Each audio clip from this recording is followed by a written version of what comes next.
안녕하세요. 한목나 113일 레위기 23장 두 번째 시간을 통하여서 하나님께 주시는 지혜와 지식으로 말씀이 깨달아지고 깨달은 그 말씀을 가지고 삶을 살기를 간절히 소망합니다. 우리 지난 오늘의 단어를 기억하시나요? 여호와의 절기 성회였습니다. 우리는 지난 일부를 통하여서 안식일과 일곱 절기 중 유월절과 무교절에 대해 간략하게 살펴보았습니다.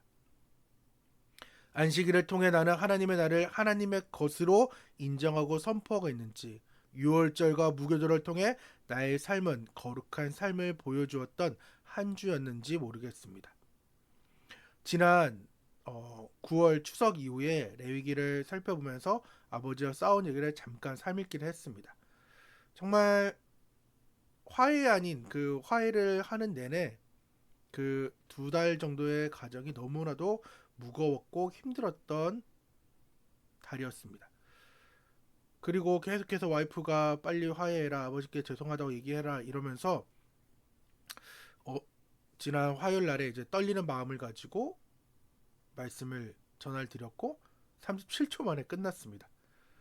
한편 든 생각이, 만약에 그냥 바로 했으면은, 그냥 우리 한문가 식구들과 나눈 그 다음 주에 바로 했더라면 나의 삶은 좀 더 가벼운 삶으로 말씀을 전하지 않았을까라는 생각을 하면서 하나님의 말씀에 삶을 읽어가고 또 읽은 것을 실천하며 나아가는 것이 정말 중요하다는 것을 또한 몸으로 깨닫는 한 주였습니다. 오늘은 일곱 절기 중 나머지 다섯 절기를 살펴보려고 하는데, 초실절과 칠칠절입니다. 우리는 지난 6월절은 구원받은 것에 대한 감사, 무교절은 구원받은 후에 거룩한 삶에 초점을 두고 있다면, 초실절과 칠실절은 어디에 초점을 두고 있을까요?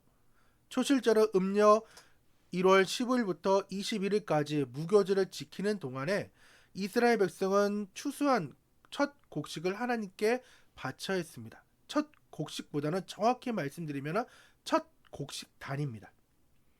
봄에 추수하는 첫 곡식의 단을 바치는 것을 가리켜 초실절이라고 말합니다.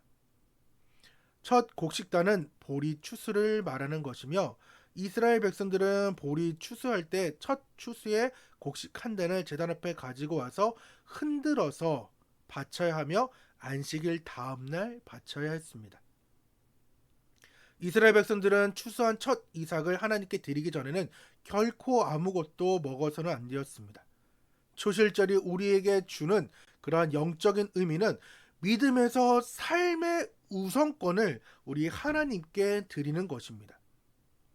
미래를 바라보면서 첫 이삭을 하나님께 바치면서 더 풍성히 추수할 것을 기대하는 마음을 가지고 하나님께 드리는 절기가 초실절입니다.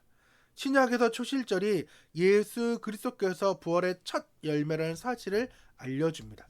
고린도전서 15장 20절에는 그러나 이제 그리스도께서 죽은 자 가운데서 다시 살아나사 잠자는 자들의 첫 열매가 되셨도다 라고 말씀합니다. 예수님의 부활이 성도들의 첫 열매인 것처럼 성도들도 모든 피조물의 첫 열매가 됩니다. 야고보서 1장 18절입니다. 그가 그 피조물 중에 우리로 한 첫 열매가 되게 하시려고 자기의 뜻을 따라 진리의 말씀으로 우리를 낳으셨느니라. 이제는 77절에 대해 알아보도록 하겠습니다. 77절은 맥추절, 오순절이라고 함께 쓰이고 있습니다. 초실절은 보리를 추수한 첫 단을 하나님께 바친다면, 77절은 추수한 밀로 빵을 만들어 하나님께 바치는 절기입니다. 맥추절이라는 표현은 한국에 오면서 한국 절기에 맞게끔 보리를 걷어들이면서 맥추절이 되었지만은 이스라엘은 밀입니다. 초실절은 하나님께서 공급해 주신 것에 감사해서 제물을 드리는 절기입니다. 칠칠절에는 재미있는 특징이 있는데, 밀 추수할 때 밭에 있는 모든 밀을 걷어들이면 안 되었습니다. 가난한 사람들, 또한 나그네, 도움이 필요한 이방 사람을 위해 한쪽의 곡식을 남겨두어야 했습니다. 왜 하나님께서는 가난한 사람들을 위해 밀을 남겨두라고 하셨을까요? 그 이유는 자비를 베푸는 것입니다. 참된 감사는 하나님께서 베풀어 주신 그 은혜에 감사합니다라고 말만 하는 것이 아니라 행동으로 삶을 보여주는 것입니다. 그렇기 때문에 하나님께서는 가난한 사람들을 위해 밀을 남겨두라고 하셨습니다. 우리도 7절절을 생각해서 가난한 사람을 배려하고 나누는 성숙한 신앙이 되어야 합니다. 77절을 말할 때 오순절로도 표현된다고 말씀을 드렸습니다. 신약에서 77절을 다른 영적인 의미로 부여합니다. 그것은 바로 성령 강림입니다. 77절은 무교절이 지난 이후 한 주 7일을 7번 곱한 다음날 절기를 지킨다는 의미에서 77절이라고 불렀는데, 오순절일은 무교절 이후에 50일이 되는 날에 성령께서 강림했기 때문에 또한 오순절 혹은 성령 강림절이라고 부르며, 이 오순절로부터 또한 성령 강림절로부터 교회가 시작되었습니다. 초실절을 통해 우리는 삶의 우선권을 주님께 드림을 우리는 기억하게 되고, 치실절을 통해서 주님께서 주신 그 은혜에 감사하며 이웃에게 또한 감사를 나누는 삶이 바로 치실절입니다. 이제 세 개의 절기가 남았습니다. 이스라엘 절기는 봄절기하고 가을절기로 나뉘는데, 앞서 살펴봤던 6월절, 무교절, 77절 또한 초실절은 봄절기에 해당하며, 가을절기는 나팔절, 속죄의 장막절에 해당됩니다. 나팔절은 이스라엘 종교 달력으로는 7월 1일이며 민간 달력으로는 1월 1일입니다. 즉 우리나라의 그 구정, 그 설날이 이스라엘에는 나팔절입니다. 나팔절은 음력 7월 1일이 백성이 이제 온전히 쉬는 날로 삼아야 하며 나팔을 불어야 했으며, 이 나팔은 아침부터 저녁까지 온종일 나팔을 분다고 해서 나팔절이라고 부릅니다. 민수기 10장에는 나팔을 불어야 할 상황을 설명하고 있습니다. 백성을 모을 때나 진이 출발할 때나 지도자들을 하나님께서 부를 때나 이스라엘 백성들 전체를 소집할 때 경축일 정기적인 모임을 위해 또한 매달 초하루나 절기를 시작할 때 나팔을 불었습니다. 구약에서는 나팔 소리를 하나님께서 백성을 부르는 음성으로 또한 표현하였습니다. 출애굽기 19장 19절입니다. 나팔 소리가 점점 커질 때에 모세가 말한즉 하나님이 음성으로 대답하시더라. 하나님께서는 왜 나팔을 불라고 하셨을까요? 첫째는 새로운 한 해가 시작된 것을 기념하는 것이며, 둘째는 속죄일과 장막절이 곧 다가오는 것을 알려주기 위해서입니다. 열흘 후면은 백성의 죄를 씻는 속죄일이 다가옴을 알려주는 것이고, 또한 15일 후에는 모든 추수한 그것을 마치고 나팔을 불었습니다. 그래서 나팔절에 나팔을 불 때 백성들은 자신의 죄를 고백하며 영적 회복을 준비하였습니다. 그래서 이 나팔절이 우리에게 주는 교훈은 묵은 것은 벗고 새로운 사명을 생각하는 날입니다. 신약에서도 나팔 소리는 이 땅의 마지막을 알리는 소리임과 동시에 새로운 하나님의 나라를 시작하는 그러한 소리입니다. 요한계시록을 보면 이 시대의 마지막 운명이 7개 인과 함께 책으로 봉해졌습니다. 그리고 7개의 책을 봉인한 인을 뗄 때에 하나님의 마지막 심판이 내렸습니다. 그런데 일곱째 되는 그 책을, 그 인을 뗄 때에 나팔 소리도 함께 떼어집니다. 계시록 8장 1절, 2절, 6절, 7절입니다. 일곱째 인을 뗄 때에 하늘이 반 시간쯤 고요하더니 내가 보매 하나님 앞에 7 천사가 서 있어 7 나팔을 받았더라. 7 나팔을 가진 7 천사가 나팔을 불기를 준비하더라. 첫째 천사가 나팔을 부니 피 섞인 우박과 불이 나와서 땅에 쏟아지매 땅의 3분의 1이 타버리고 수목의 3분의 1도 타버리고 각종 푸른 풀도 타버렸더라. 이러한 재앙의 상황들과 동시에 새로운 하나님의 나라가 시작됩니다. 예수님의 재림은 하나님의 나팔 소리와 함께 또한 시작됩니다. 데살로니가 전서 4장 16, 17절입니다. 주께서 호령과 천사장의 소리와 하나님의 나팔 소리로 친히 하늘로부터 강림하시리니 그리스도 안에서 죽은 자들이 먼저 일어나고 그 후에 우리 살아남은 자들도 그들과 함께 구름 속에서 끌어올려 공중에서 주를 영접하게 하시리니 그리하여 우리가 항상 주와 함께 있으리라. 또한 우리의 몸이 새롭게 변화되는 것도 하나님의 나팔 소리와 함께 시작됩니다. 고린도전서 15장 51절 52절입니다. 보라 내가 너희에게 비밀을 말하노니 우리가 다 잠잘 것이 아니요 마지막 나팔의 순식간에 호련이 다 변화되리니 나팔 소리가 나매 죽은 자들이 썩지 아니할 것으로 다시 살아나고 우리도 변화되리라. 이 나팔절은 우리에게 새로운 사명을 일깨워주는 종소리이며 우리는 하나님의 나팔이 되어야 합니다. 이제 여섯 번째 절기는 속죄일에 대해 또 살펴보려고 합니다. 속죄일은 음력 7월 10일이며 나팔절이 백성을 모아서 속죄일을 위한 영적으로 준비하는 날이라면 속죄일은 백성의 죄를 대신 속하는 날입니다. 속죄일에도 모든 백성은 이를 치어야 했습니다.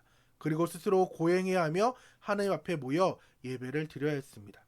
속죄일은 백성의 모든 죄가 용서받는 날입니다. 이것을 대속죄일이라고 부릅니다. 우리는 지난 레위기 16장에서 이 대속죄일에 대해 살펴보았습니다. 혹시 아사셀 염소 기억하시나요? 시편 103편 12절 동이 서에서 먼 것 같이 우리의 죄악을 멀게 한다는 이 구절이 속죄일에 관한 구절이자 또 아사셀 염소에 대한 구절이라고 말씀을 함께 나누었습니다. 하나님께 속죄일을 주신 이유는 죄에 대한 상한 마음, 회개하는 마음을 우리가 깨우치고 대속해 주신 그 하나님께 감사하며 우리는 하나님께 죄를 멀리하듯 하나님께서 죄를 멀리하듯 우리 또한 죄를 멀게 하고 하나님을 가까이하는 삶을 살라는 것을 속죄일이 알려주는 것입니다. 마지막 절기입니다. 비록 간략하게 살펴보았지만은 절기마다 심오한 하나님의 섭리와 예수 그리스도가 예표되어 있습니다.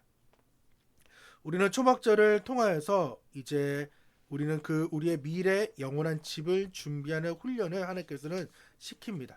초막절은 음력 7월 10일부터 7일간 지속되며 마무리 8일째 되는 그 날에는 가을의 마지막 축제로 끝납니다. 나팔절, 속죄일, 초막절은 모두 7월에 있는 절기입니다.